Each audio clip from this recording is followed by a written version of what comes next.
Poor single mom. Paid for a coffee for a strange man. The next morning, a helicopter landed at her house. It was a quiet gray morning in early fall. Rain tapped gently against the large windows of the Cornerstone Cafe, a small, cozy shop tucked away on a sleepy street in a modest Iowa town. The scent of fresh coffee and cinnamon filled the air, mingling with the soft hum of conversation and the hiss of the espresso machine. Grace Whitmore, 26, moved behind the counter with practiced ease, though her eyes were shadowed with exhaustion. Her blonde hair was pulled into a messy ponytail, strands falling loosely around her pale face. She wore a faded flannel shirt under a worn denim jacket, and her jeans were frayed at the cuffs. Despite everything, she smiled at each customer, her voice soft, kind. It was barely 7 a.m., and the cafe was beginning to wake up with the town. She wiped down the counter and refilled the sugar jars, her thoughts drifting to whether she could pick up an extra shift at the hotel that evening. The morning rush hadn't started yet, and for a brief moment, there was quiet. Then the door opened, and a gust of wind and rain followed the man who stepped inside. He looked about 30, tall, lean, with dark hair slicked back from the drizzle. His clothes were plain, a gray sweatshirt, faded jeans, a lightweight jacket now soaked through at the shoulders. A canvas backpack was slung over one shoulder, slightly damp. His boots left faint, wet prints on the floor. Grace glanced up instinctively, offering her usual polite smile. The man approached the counter and reached into his jacket pocket, then froze. "Damn," he muttered under his breath, checking another pocket, then another. He looked up, slightly embarrassed. "I think I left my wallet in the car, and my phone just died." Grace hesitated. The cafe owner, Mr. Dixon, overheard the exchange and stepped over quickly. "If you don't have money, I can't serve you. We're not a charity," he said bluntly, arms crossed. The man nodded, awkward, clearly ready to walk away. "Understood. Sorry." Grace looked at him for a moment, wet, cold, and maybe just a little lost. There was something in his eyes that caught her, a flicker of vulnerability, quickly hidden behind polite resignation. Without a word, she turned her back to both men, keyed in a transaction at the register, and pulled a cup from the stack. "Black coffee, right?" she said, her voice light. The man blinked. Yeah." She poured the cup, placed a lid on it, and slid it toward him. "On the house," she added quietly. Then, under her breath, "Just let me do this." Mr. Dixon frowned but said nothing. The man hesitated, then stepped forward slowly. He took the coffee, his fingers brushing hers briefly. "Why would you do that for a stranger?" he asked, genuinely puzzled. Grace gave a small, tired smile. "Kindness is all I can afford right now." There was silence for a beat. He looked at her, really looked, and in that moment, his expression shifted. There was no flirtation, no charm, just quiet awe, like he had stumbled upon something unexpectedly rare. Her face, framed by messy strands of golden hair, her hands, chapped and red from dishwater, her eyes, soft but tired, like someone who had spent too long holding up the world for someone else. That look in his eyes lingered a moment longer than it should have. "Thank you," he said finally, voice low. "Truly." She gave a small nod, already turning back to the espresso machine as the next customer approached. He stood there a second longer, watching her, like someone who had just glimpsed something real in a world full of noise. Then he left, taking his coffee and his damp footprints with him. But Grace did not see the way he paused just outside the window, turning once to look back in at the girl who had offered kindness when she had nothing else to give. The sky had darkened by the time Grace stepped off the bus and walked the last few blocks to the daycare nestled between a laundromat and a boarded-up store. The pavement was still damp from the morning rain. Her thin jacket did little to block the chill, and her feet throbbed after a day on them. The bell above the door jingled softly. Miss Carla, the elderly woman who ran the place, offered a tired but kind smile. "She's been a little more tired than usual," she said, nodding toward the corner. Grace followed her gaze, Nancy, her 3-year-old daughter, lay curled up on a beanbag chair, small and pale, wrapped in a pink fleece blanket. Her chest rose and fell with a raspy rhythm, each breath marked by a dry, persistent cough. Grace knelt beside her, brushing a damp curl from Nancy's forehead. The child stirred and opened her eyes slowly. "Mommy," she whispered hoarsely. "Hey, sweet pea, ready to go home?" Grace smiled, trying to hide the worry in her voice. Nancy nodded and reached up. Grace thanked Miss Carla and stepped back into the night. The short walk home felt endless. Nancy's warm, fragile weight pressed against her, each cough loud in the stillness. Their apartment was on the second floor of a weathered duplex. Inside it was clean but sparse. A small couch, a second-hand crib, a folding table scattered with crayons and snack wrappers. Grace laid Nancy on the couch and turned on the humidifier. She heated a can of chicken noodle soup and fed it to her daughter in small spoonfuls. Later, after a bath and 2 lullabies, Nancy drifted off in her crib. Grace sat on the floor beside her, one hand resting gently on her daughter's back, counting each breath. Her mind, as always, wandered to the folder in the kitchen drawer. 6 months ago, Nancy had been diagnosed with a congenital heart defect. The clinic sent them to a specialist who confirmed the need for surgery, soon. Not urgent, yet, but soon. The kind of soon that haunted Grace's sleep. She had taken Nancy to 3 hospitals, applied for aid, filled out forms, made calls, but no insurance meant no guarantee and no help. She earned just enough to stay above the poverty line, and too little to afford the surgery. To survive, she worked 2 jobs. After early mornings at the cafe, she cleaned motel rooms late into the night. Some days she was so exhausted, she fell asleep on the floor next to Nancy's crib. She had no family close by. Her mother had passed. Her father was long gone. Nancy's father had walked out the day Grace showed him the ultrasound. "I can't do this," he'd said, grabbing his coat. So Grace did it alone. She sold old jewelry, clipped coupons, canceled anything non-essential. She smiled for Nancy, who never complained, who always asked, "Are we okay, Mommy?" with eyes far too wise for her age. Grace had become good at surviving. But surviving wasn't the same as living. That night, once Nancy slept, Grace sat alone at the kitchen table, the fridge casting a soft glow into the dim room. She pulled out the folder, running her fingers along the worn papers she could no longer afford to ignore. She didn't cry. She rarely did now. Instead, she pressed a hand to her chest, as if holding herself together. Tomorrow, she would return to the cafe, pour coffee for strangers, and act like her world wasn't quietly unraveling. But tonight, she sat in the silence, listening to her daughter's breathing down the hall and praying it would still be there in the morning. The next morning, just as the cafe's first customers were beginning to trickle in, Grace was wiping down the counter when the door opened with a soft chime. She looked up and paused. It was him, the man from the day before, but now he looked different. His clothes were dry, neatly pressed. A navy coat replaced the damp gray jacket, and his dark hair was combed back. He looked refreshed, even amused, like someone who had planned this visit. He approached the counter with a tentative smile. "Hi," he said. "Do you remember me?" Grace raised an eyebrow. Of course. Not many people forget their wallet and their luck on the same day. He laughed. "Guilty as charged. I figured I owed you a proper thank you." "You don't owe me anything," she said, brushing a loose strand of hair behind her ear. "Well, maybe just a cup of coffee," he replied. "One I actually pay for this time." She nodded and began preparing his drink. "Black coffee, right?" You remembered. When she handed him the cup, he dropped a 20 into the tip jar without comment. She noticed, but didn't say anything. They exchanged a few words. He asked about her work schedule. She gave a vague smile. Most people didn't really want to hear the truth. He didn't push, but he came back. Every morning, same time, same table near the counter.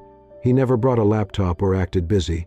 Sometimes he read a paperback. Sometimes he just sipped his coffee and watched the world go by. Grace tried not to overthink it.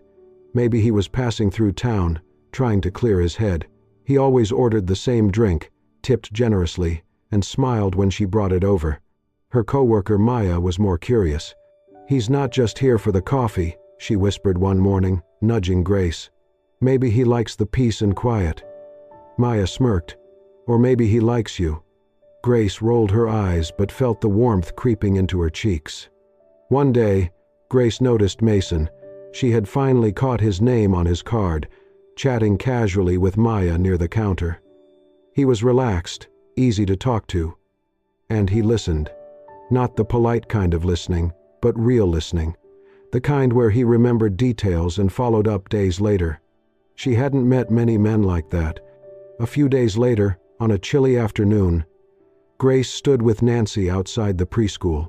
The temperature had dropped, and wind pushed against her thin coat. Nancy, bundled in an oversized sweater, was curled tightly in her arms, coughing softly. The bus was late. Grace rubbed her back gently. "Almost home, sweetheart," she murmured. Headlights turned the corner. A black SUV slowed to a stop beside them. The window rolled down. "Mason." "Need a ride?" he asked. Grace hesitated. She hated accepting help. But Nancy was shaking, her little nose red and runny. "Yes," she said quietly. They slid into the back seat. Nancy lay across her mother's lap, her eyes fluttering closed almost immediately. Mason adjusted the heat and turned on soft music. He drove gently, careful not to disturb the sleeping child behind him. The car was warm.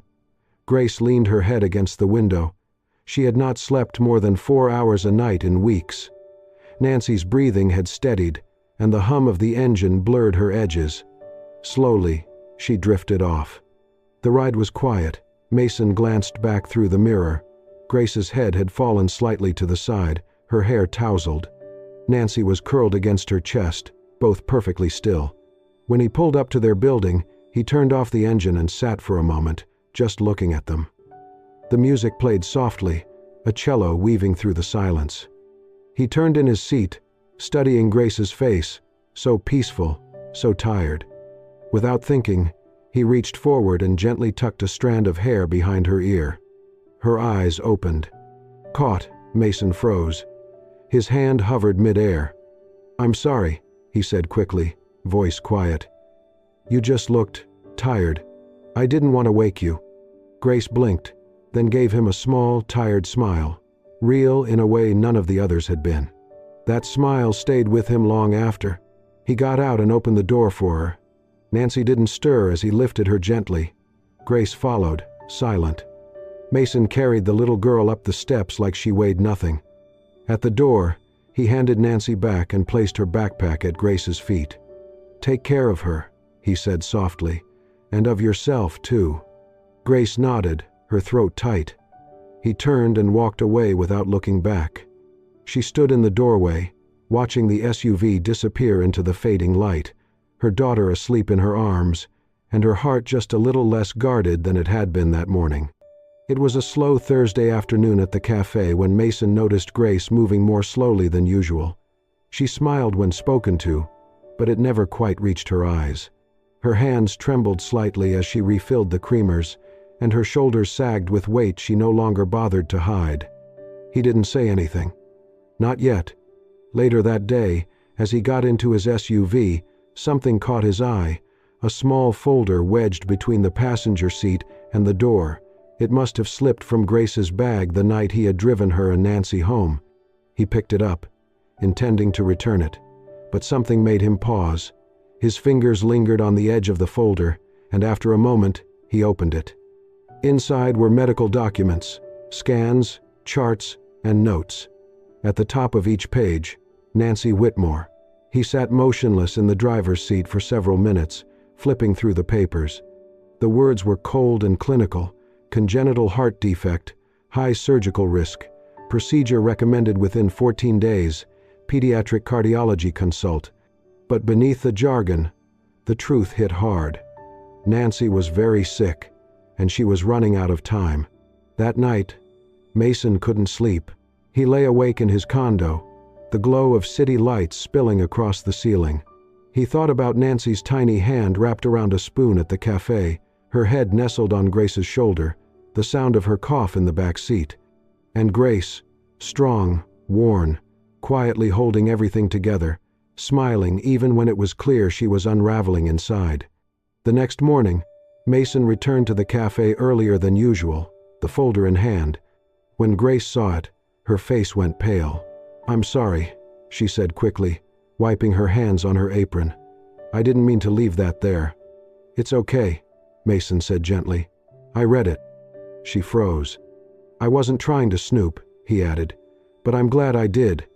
Grace looked away, her cheeks flushed. "It's not something I talk about." "I get it," Mason said. "But maybe you should." They sat in the corner booth, the one Mason always chose. Grace stared down at the table as she spoke. "She was born with a heart defect," she said softly. "It didn't show at first, but as she got older, she got tired easily, got sick a lot. Eventually the doctors said surgery wasn't optional, it was necessary." Mason listened quietly. "We've seen 4 hospitals. I sent her records to Mayo Clinic last week. They've got one of the best pediatric teams in the country, but they won't schedule her without proof of payment or insurance." She looked up, eyes hollow from too many nights without sleep. "I don't have either." Mason didn't respond right away. Then he leaned forward. "How long do you have?" 2 weeks, she whispered. "Maybe less."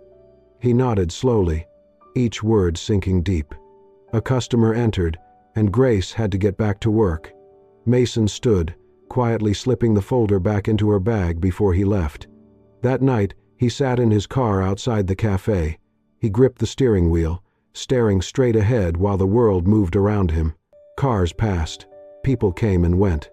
But inside that car, it was silent. Then he looked down at his hands and slowly curled one into a fist. There was no drama, no speech, just a decision. Quiet, firm. Something shifted in him that night. Not just for Grace and Nancy, but for Mason himself. Because for the first time in a long while, he was ready to step into someone else's battle. And this time, he had no intention of letting them lose. It started with a cough, deep, strained, different. Grace bolted upright from the floor where she had dozed off beside Nancy's bed. The tiny girl lay curled on her side, her face flushed, her breathing ragged. "Nancy?" Grace whispered, touching her daughter's cheek. It burned with fever. Then came the second cough, then a third, and suddenly Nancy was gasping for air, clutching her chest. "Oh God, no, no, no," Grace said, her voice shaking. She scooped Nancy into her arms and ran for the phone, dialing 911 with trembling fingers.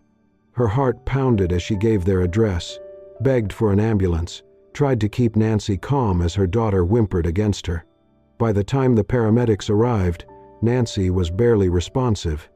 Grace rode in the back of the ambulance, holding her daughter's tiny hand, whispering, "Mommy's here, baby. Just breathe. Stay with me." But when they reached the local hospital, Grace's heart sank. The ER was small, under-equipped.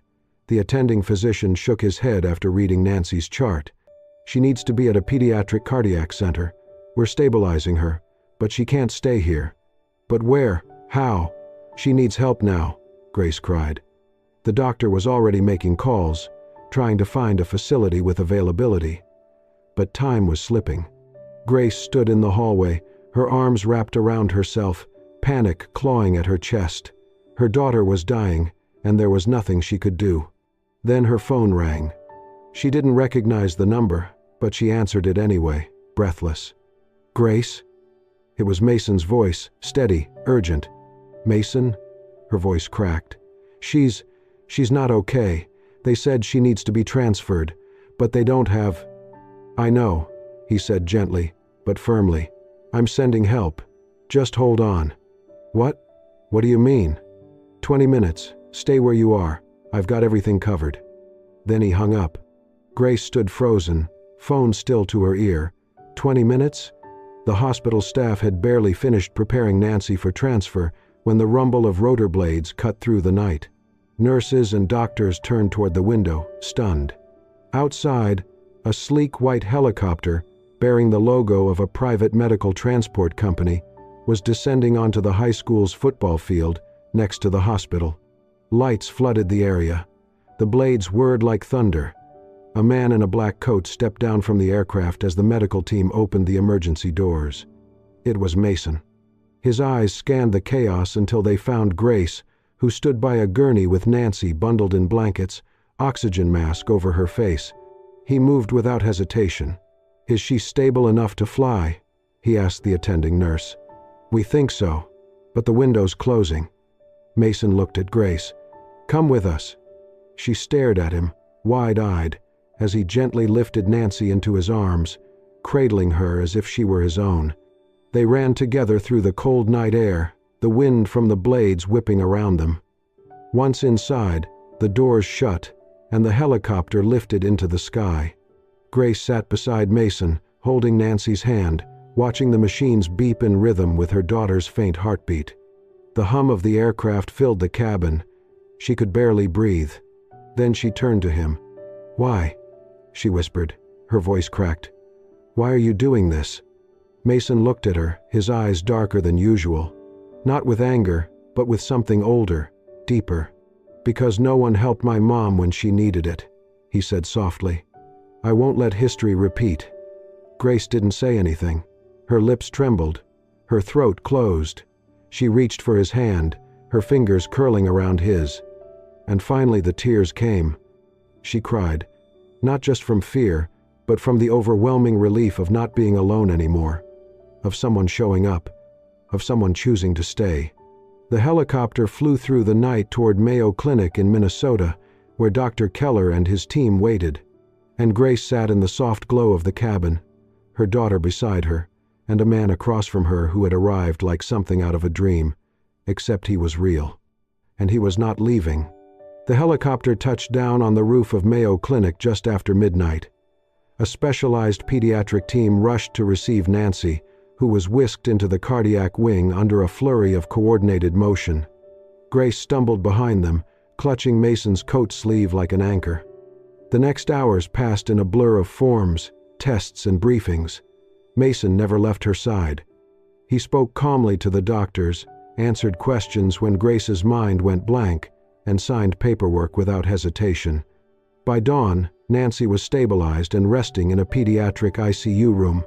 Her surgery was scheduled for 48 hours later, just enough time to prepare her body for the ordeal ahead. Grace stood at the window, arms crossed, eyes fixed on the skyline. Exhaustion weighed her down, but sleep felt impossible. "Come on," Mason said softly behind her. "I got us a place nearby, just a few blocks away. You need rest." "I'm not leaving her," Grace whispered. "I didn't say we'd go far." He offered a faint smile. "Just enough for you to shower, maybe eat something that didn't come from a vending machine." She wanted to argue, but the heaviness in her limbs answered for her. The apartment Mason had arranged was simple and quiet. 2 small bedrooms, a kitchenette, and a view of the city. Grace showered while Mason made scrambled eggs and toast. When she came out, hair damp and face pale, the plate was waiting on the table. "You didn't have to," she started. "I know," he said. "Eat anyway." That first day passed slowly. They returned to the hospital after breakfast and spent the day by Nancy's bedside. Mason brought a small stuffed bear from the gift shop. Grace read picture books in a soft voice, trying to keep the tremble from it. Whenever Nancy stirred, Mason was there. He played peekaboo, made paper animals from tissues, and told silly stories that made her giggle through the oxygen mask. On the second day, Grace stepped out to get some air. When she returned, she found Mason helping Nancy color a page in a hospital activity book. He held the crayon carefully in her tiny hand, letting her scribble hearts and stars. "Beautiful," he said, grinning. "I think we've got a future artist here." Grace leaned in the doorway watching them. Something warm bloomed in her chest, strange and unfamiliar. That evening, Mason insisted she go back to the apartment and sleep for a few hours. "I'll stay with her," he said. "I promise." Grace hesitated. "She's safe with me, Grace." She believed him. The apartment felt emptier without the quiet beep of monitors and Nancy's presence. But for the first time in weeks, Grace laid her head on a pillow and drifted into deep, dreamless sleep. The next night, the night before the surgery, she returned late, expecting to find Mason gone. Instead, she stepped into Nancy's room and stopped short. The lights were dimmed, the machines glowed softly in the dark, and there, slumped in the recliner beside Nancy's bed, was Mason. His head rested against the back of the chair, mouth slightly parted. One arm lay across the bed rail, his hand curled gently around Nancy's. He had not moved. Grace stood there for a long moment, her throat tight. She walked quietly to the side of the bed, knelt down beside him, and looked at the way their hands fit together, so naturally, like they had always belonged that way. Nancy stirred slightly but did not wake. Mason didn't either. Grace whispered into the stillness, voice catching on the words she had never dared to speak aloud. "Maybe you're the miracle I didn't pray for, but got anyway." She brushed a strand of hair from Nancy's forehead, then one from Mason's. And for the first time in years, she felt like she wasn't carrying the weight of the world alone. The surgery lasted 6 hours.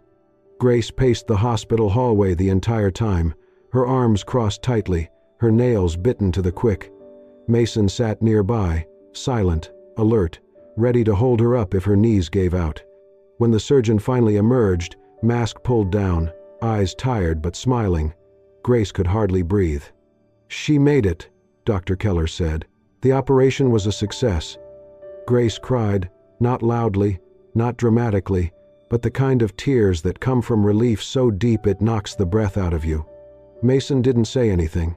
He just placed a hand on her shoulder and stood beside her until she found the strength to walk into the recovery room. Nancy was pale and fragile, a tangle of wires and monitors, but alive, breathing, healing. Over the next 2 days, Grace never left her daughter's side. Mason visited quietly, bringing food, checking in with nurses, arranging small comforts, a warmer blanket, a lavender-scented pillow, a new coloring book Nancy could use when she was strong enough. Then, on the third morning, Mason wasn't there. Grace found a small note tucked into the pocket of her coat. "You two need space to be together now. No obligations, no expectations, just healing. M."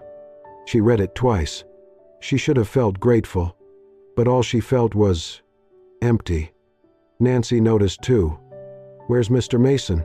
she asked that afternoon, tugging weakly at her juice straw. "He went home for a while," Grace said softly. "Why?" Grace had no answer. "He was nice," Nancy mumbled. "I miss him." Grace did too, more than she expected. His absence left a silence she hadn't realized he'd filled. A week passed. Nancy grew stronger each day. They moved from ICU to a regular room, then were discharged with a long list of follow-ups. Life, in its own quiet way, started again. One afternoon, not long after they returned to town, Grace took Nancy to the park near their apartment. The sun was low, casting golden light through the trees. Nancy ran, really ran, for the first time in months. Grace laughed and clapped as her daughter twirled in circles, arms outstretched. It was the sound of footsteps that made her turn. Mason stood a few feet away, dressed simply, holding a bouquet of wildflowers, nothing fancy, just stems wrapped in brown paper. He looked nervous. "I heard she was doing well," he said, nodding toward Nancy. Grace's breath caught. "She's better than well." He smiled, then hesitated. "I didn't want to push. I just missed you both." Grace stepped forward, heart thudding. "We missed you too." He looked down at the flowers, then back up at her. "I was thinking," he said, voice lower now, "maybe I could buy you that cup of coffee again, every morning." Grace stared at him, the corners of her mouth lifting. Her eyes shimmered, but she didn't blink them away. She closed the distance between them, reached for the flowers with one hand, and wrapped her other arm around his waist. She rested her head lightly on his chest. It wasn't dramatic, it wasn't rushed. It was honest, soft, sure. Mason held her gently, pressing his cheek to her hair as the late sun bathed them in gold. Nancy ran toward them a moment later, arms open wide. "Mason!" she shouted joyfully. He bent down, scooping her up into his arms, holding both girls close. And in that quiet corner of the world, surrounded by laughter, light, and the scent of wildflowers, Grace allowed herself to lean in, for the first time, unafraid. 1 year later, the air in the small town outside Minneapolis smelled of pine and sunshine. The trees were full, the skies open, and the future, finally, felt wide and full of color. Grace stood in the corner office of a modest building, tucked beside a children's hospital. On her desk sat a framed photo of Nancy holding a teddy bear, and beside it, a nameplate that read, "Grace Whitmore, Family Coordinator, Hope Hearts Foundation." She had traded in coffee-stained aprons and motel cleaning carts for this. Not power, not wealth, but purpose. The non-profit Mason had founded, just months after Nancy's recovery, had quickly become a lifeline for families in crisis. Now, Grace was the one calling hospitals, helping desperate parents navigate insurance, securing treatment, arranging rides, booking temporary housing. Every time she helped another child get to surgery on time, she thought of Nancy and Mason. That afternoon, as her shift ended, she walked outside and found a familiar black SUV parked at the curb. Inside, Nancy was bouncing in the back seat, her cheeks rosy, eyes bright with life. She waved excitedly through the window. Grace climbed in beside her, and Mason reached over to squeeze her hand. "Everything good at the office?" he asked. Grace leaned into him. "All good. We just approved funding for a girl in Kansas City. She flies out next week." Mason smiled. "You're amazing, you know that? I had a good teacher," she said softly. They drove toward the lake, where they had planned a quiet picnic, just the three of them. Nancy ran ahead as soon as they arrived, racing down the grassy hill toward the water, laughter trailing behind her like music. She wore overalls and a butterfly clip in her hair. A year ago, she could barely walk across the room without losing her breath. Now, she was unstoppable. Grace spread out the blanket while Mason unpacked the basket, sandwiches, fruit, juice boxes, and one special item he pulled out last with a small smile. A stainless steel thermos, smooth and silver, well used but polished. Grace raised an eyebrow. He handed it to her. "Open it." She unscrewed the cap, expecting coffee. Instead, she saw the inside was empty, but etched on the inside of the lid were words that made her throat catch. It started with a coffee, but became a family. She looked up at him, her eyes full. He shrugged, that same quiet smile on his face. "I figured it was time we had a family motto." Grace didn't speak. She leaned forward, pressing her lips softly against his. Nancy's voice rang out a moment later. She shouted playfully, hands on her hips. "Moom, he." They both laughed. Grace pulled Mason closer, her heart full in a way she never imagined it could be. They sat down together, all three of them, as the sun dipped lower in the sky. Nancy picked wildflowers and handed one to each of them. The lake glimmered. The air was still. And for the first time in a long, long while, everything felt exactly right, because it had started with a coffee. But what they built was a life, a home, a family. Thank you for watching this heartwarming story. If it touched your soul even just a little, don't forget to subscribe and hit the hype button to support soul-stirring stories where kindness, love, and hope come to life through every tale we tell. Because sometimes, all it takes is one small act of kindness to change everything. See you in the next story.